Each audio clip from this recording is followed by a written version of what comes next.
Russia's strategic moves in Burkina Faso and the Sahel region. In the ever-shifting landscape of global geopolitics, the actions of powerful nations often reverberate far beyond their borders. One such instance, reported in late 2023, brought to light Russia's increasing involvement in Africa, specifically in Burkina Faso and the Sahel region. Following a tumultuous political climate marked by coups and instability, President Putin's directive to deploy special forces to safeguard the presidency of Captain Ibrahim Traoré raised eyebrows and sparked discussions on the implications of foreign intervention in the region. The backdrop of this development is essential for understanding the motivations behind Russia's actions.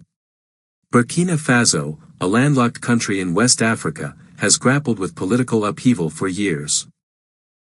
In January 2022, a coup led by Lieutenant Colonel Paul-Henri Sandaogo Damiba ousted President Roch-Marc Christian Kabore, citing government failures in addressing security concerns posed by jihadist groups.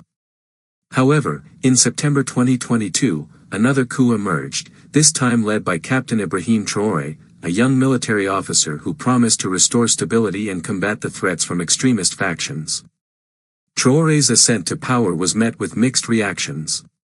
While he garnered support from segments of the population yearning for change, his rule also faced skepticism from international observers wary of military governance. The fragile political situation created a vacuum that external powers, particularly Russia, were keen to exploit. As reports surfaced of Russian special forces being dispatched to Burkina Faso, the international community was quick to draw parallels with previous Russian interventions in different regions. The deployment was described as a strategic move to bolster Traoré's regime while simultaneously expanding Russia's influence in Africa.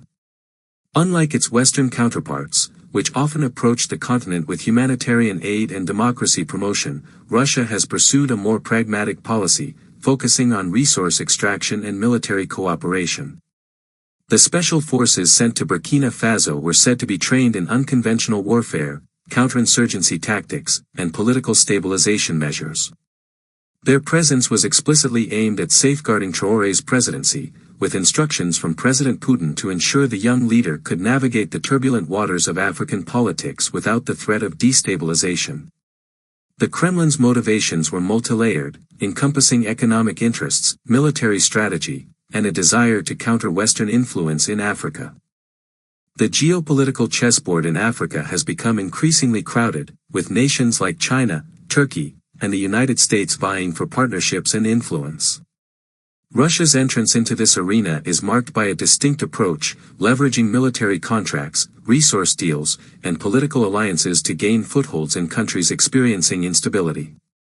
In Burkina Faso, where jihadist violence has surged, Russia's offer of military assistance and training was particularly enticing. The implications of Russia's involvement in Burkina Faso extend beyond the immediate security concerns.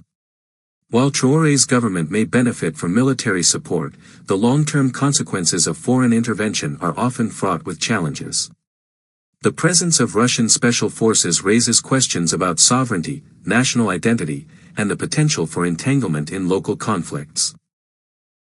Historical precedents suggest that foreign powers, under the guise of assistance, can inadvertently exacerbate divisions and prolong instability. As the situation unfolded, the response from Burkina Faso's neighbors and international organizations was measured. The Economic Community of West African States, ECOWAS, expressed concerns over the growing influence of non-Western powers in the region, emphasizing the need for a unified approach to security challenges. The African Union, meanwhile, reiterated its commitment to upholding democratic governance and urged member states to resolve conflicts through dialogue rather than military interventions. Despite these concerns, the allure of Russia's military support proved difficult to resist for many African leaders grappling with internal strife. In conversations with military officials in Burkina Faso, it became evident that the prospect of having a powerful ally like Russia was seen as a necessary means of survival in an increasingly hostile environment. The fragile political landscape, coupled with the urgent need to address security threats, created fertile ground for Russia's influence to take root.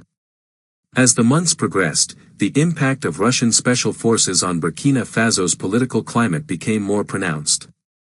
Reports emerged of joint military operations aimed at combating jihadist groups, with Russian advisors providing strategic guidance to Traoré's forces. This cooperation was framed as a partnership in the fight against terrorism, garnering support from segments of the military and population who viewed Russia as a reliable ally. However, the complexities of this relationship began to surface. While Traoré benefited from military assistance, he also faced scrutiny over the implications of aligning with a foreign power. The question of national sovereignty loomed large, with critics arguing that reliance on Russian forces could undermine Burkina Faso's autonomy. The delicate balance between securing immediate stability and safeguarding long-term interests became a focal point of debate among political analysts and citizens alike.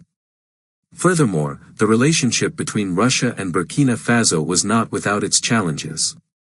As Russian operatives became more embedded in the military infrastructure, concerns arose regarding the potential for misalignment of interests. The dynamics of this partnership were influenced by the broader geopolitical landscape, where tensions between Russia and Western nations continued to escalate. Burkina Faso found itself in a precarious position, caught between competing influences on the global stage. As 2024 approached, the consequences of Russia's intervention in Burkina Faso remained uncertain. The initial promise of stability was tempered by the realization that foreign powers often have their agendas. The complexities of local politics, coupled with the influence of external actors, underscored the precarious nature of the situation. While Traoré's government may have gained a temporary ally in Russia, the long-term implications for Burkina Faso's sovereignty, governance, and societal cohesion were yet to be fully understood. In conclusion, the deployment of Russian special forces to Burkina Faso exemplifies the intricate interplay of local and global politics in Africa. As nations navigate the challenges of instability and security, the choices they make regarding foreign partnerships will shape their futures. The case of Burkina Faso serves as a poignant reminder of the delicate balance between seeking assistance and preserving autonomy in an increasingly interconnected world. The shadows of influence may linger long after the forces have withdrawn, leaving behind a complex legacy of power dynamics and national identity. The truth is, Russia is the most reliable ally Africa has, because Russia does not have any history of colonizing anyone or any country. They always stand for truth and justice, unlike the rest of them in Europe, who feed on the blood of the innocent people of Africa. Viva Mother Africa, God bless Mother Africa.